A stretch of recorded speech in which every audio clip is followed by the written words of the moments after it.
I'm going to show you one of Magnus Carlsen's favourite middle game strategies. He's employed it so often and it still catches people out. I've also used it in my chess career with success. And it's a strategy that can arise from many different openings. So, you might well be able to play it yourself. Yes, even you can play like Magnus Carlsen. Okay, let's take a look at this game. So this was played just a couple of days ago. Magnus Carlsen with white against M Tabatabaei from Iran. So this was played in the Julius Baer online rapid tournament. Yup, Magnus is back in action after his success in the World Cup. It's a Spanish. Well, I like that. A good classical opening. Carlsen goes for d3. So this is a very pragmatic choice. He doesn't want to get involved in potentially an open line. And Carlsen has shown very often that he likes this solid pawn structure. Carlsen likes fixed pawn structures, have you noticed? Once the structure is fixed, then it's easier to determine where the pieces belong. Bishop c5, okay, active bishop.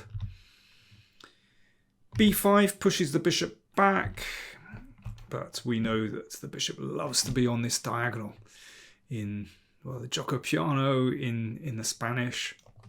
It's such an important piece. d6, right. Here is where Carlsen starts this fiendish strategy. A simple move. Bishop g5, pinning the knight. Now, this is a little bit awkward for black. If that bishop were able to come back to e7, then there wouldn't be any difficulties at all. But with the bishop outside that pawn chain, obviously it can't come back. And breaking that pin is a little bit difficult. Obviously, if the queen moves, then the bishop is going to exchange and black's structure is compromised. So first of all, h6. Now, of course, white does not want to give up bishop for knight. That just clears the situation for black. Black would be very, very happy with that position. Two bishops, queen and a great square. No. Carlsen maintains the pin. That's the idea. And now black is always tempted. Do you play g5 or don't you? Do you just leave that there? What do you play exactly? Well, first of all, bishop b6 from Tabatabaei. So that's preempting d4. Knight d2. Yeah, the knight makes the traditional journey in the Spanish. Notice that Carlsen hasn't castled yet. Now that's very important. It's nice to maintain flexibility. And here Tabatabaei goes for g5. So he was obviously reluctant to castle. He could even be hit by a g4 sooner or later in this kind of position, just looking to open up a file. So he goes for g5. He wants to clear that pin. But this is the point. Carlsen has tempted that pawn forward, and that's something to chip away against. So this is the strategy. Now, look at the pawn structure. This is very important. Having tempted g5, there are now weaknesses on the king side. Those f5 and h5 squares. And sometimes you can chip away at that pawn. But it's really those squares that are important for white. Now, the downside is that bishop is poorly placed on g3. It doesn't seem to be doing much at the moment. So, the strategy has its downsides. It's not absolutely clear. But also, what are you going to do about these squares? I mean, no pieces can get there anyway, for the moment. Queen e7. a4. So this is very important strategy in the Spanish. You're looking at all sides of the board And if it's possible to open up the A file, that's great. So there's a threat to take here. And rook b8. Carlsen exchanges, and that means his rook stands really well on the open file. Now, over to you.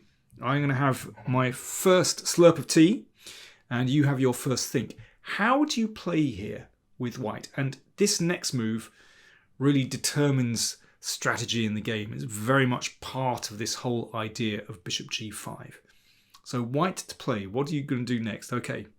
Cheers, folks.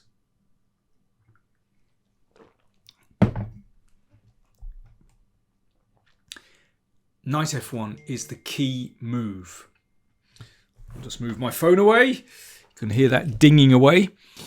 Knight f1. Very important move in the Spanish. That knight spins round and wants to move to the e3 square. Sometimes you can go to g3 as well.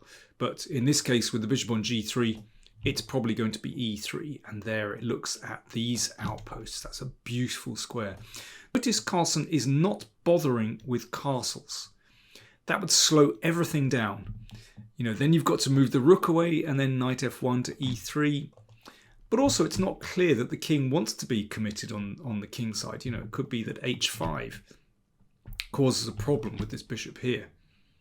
So knight f1, excellent move and very much part of this strategy because the f5 square beckons for that knight. That's the square that's been weakened by this g5 advance. Bishop e6 and knight e3. There we are. So white is begging for black to exchange here. That would be dream scenario because then you can see that knight would be able to land on f5, unopposed, beautiful square. Kasparov's favourite attacking piece, the knight on f5 when there's a king on the king side. But what does black play here? Now, should you castle?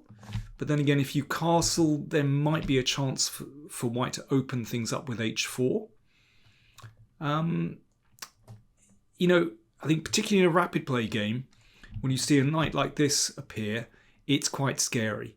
So Tabatabaei decided he wasn't going to take any chances. He simply exchanged off. Which gives some clarity. There's certainly no knight going to enter on f5. It does open the f file, semi-open file. There are pros and cons to this move. And he castled. So, you know, in some ways it's not so easy for white to break through on the king side. But then again, you know, this move does give white some hope of opening things up. That bishop isn't very good at the moment. Carlsen decides just to get his king to the side. Now it's safe. And of course the rook is very usefully employed on that semi-open f-file. Rook a8 looks reasonable to challenge on the a-file. Right.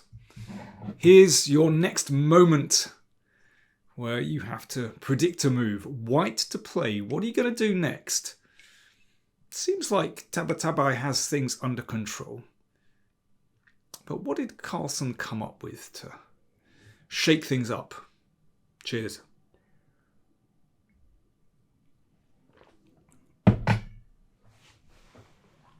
Well, I'm sure this next idea from Carlsen was overlooked by his opponent. So first of all, rook takes rook. And that makes sure there's no tactics. So the queen maintains protection over the bishop. And here is the move which I hope you all saw. Knight h4. What a great move.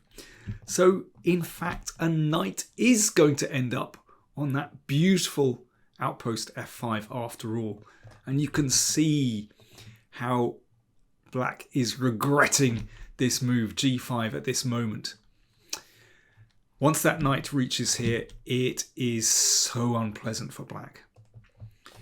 Of course, if that's taken, then bishop takes h4 and white wins the knight on f6 and well, frankly, it should be mate pretty quickly after that. So what do you play? This is not an easy situation at all.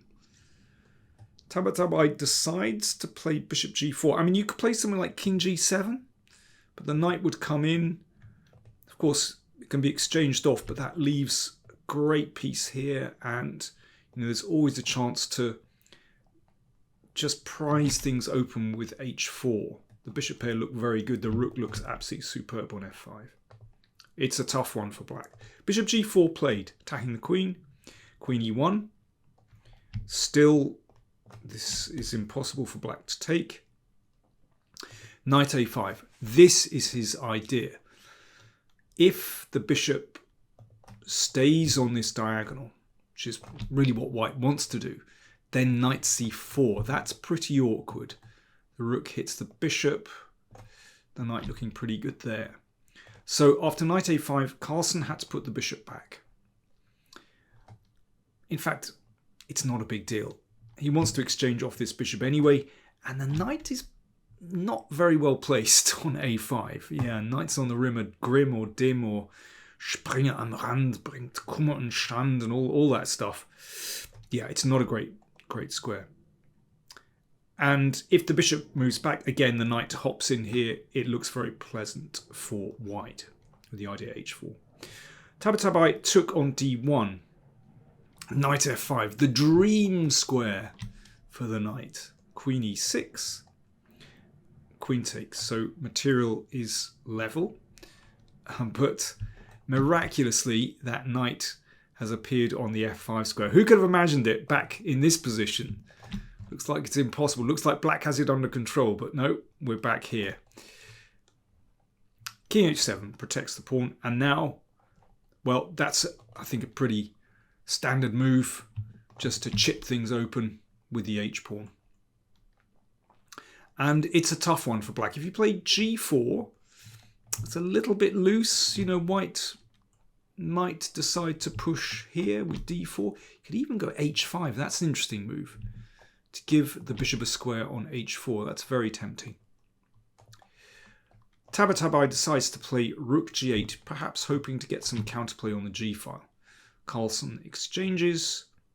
Well, if pawn takes, just queen f3, and even rook a1, that's quite nice. The rook can enter via the other side. So difficult for black to really move anything with that knight established on f5. So rook takes, so he's looking for counterplay. Bishop h4, that bishop comes into play. b4, that's just a tidy move. And now queen f3. So this is the ultimate position for white's pieces.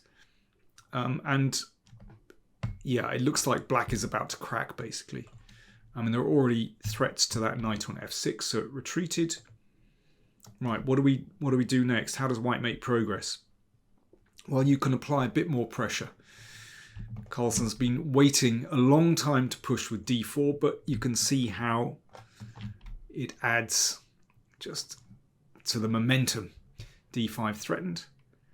Tabatabaei decides to exchange and plays queen c4. Knight g3. So now's the threat here, and you never know. Well, if the king moves here, then it's vulnerable to checks like that. Knight h5. f6, knight h5 anyway. So the piece is ganging up beautifully on f6. Queen f7 protects for the moment. There's no need to take it. e5 is even stronger, exploiting the pin. And, whoops, misfire, attacking that knight. The game is over. Knight e7. You can take on f6. You can do so many wonderful things. Carlsen went for e6. Nice move. Well, if the queen retreats, I dare say you could take here. You could also, if you wanted to be very cruel, perhaps move the queen down there. But queen takes e6 and Carlsen wins an exchange.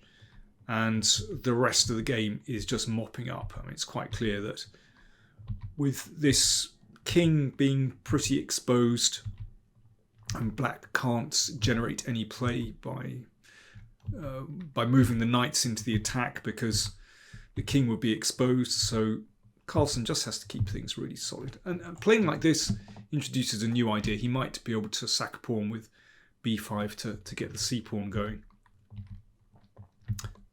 And that was the final move of the game. Finally, black makes a big blunder, but the win was inevitable. The queen is hit, and the king side is just caving in. So, for example, here, check, rook takes. It's a complete catastrophe. And somehow fitting that, white is breaking through on the f file. So this idea with bishop g5, as I said, it's a very common strategy. It arises in the Spanish, in the Gioco Piano. It actually lots of different openings. Thinking of Magnus Carlsen's previous games, well, he's played this exact variation before. For example, coming back to this position on the 11th move, he had this against Ding in Stavanger 2019. There's another game, I think was in the Spanish against Nikita Vityugov from the Tata Steel tournament a few years ago, where he managed to persuade Vityugov to play g5 and brought a piece to f5. I mean, so many. I mean, those are just off the top of my head. What I'll do is I'll give you links to the videos I've done in the past where we see this exact strategy.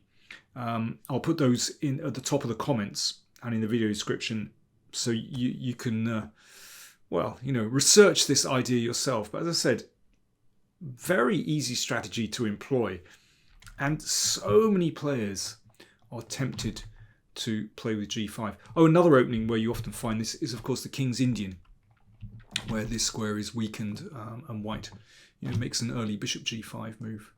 But so many other openings. Right. Good luck with that one. See you later.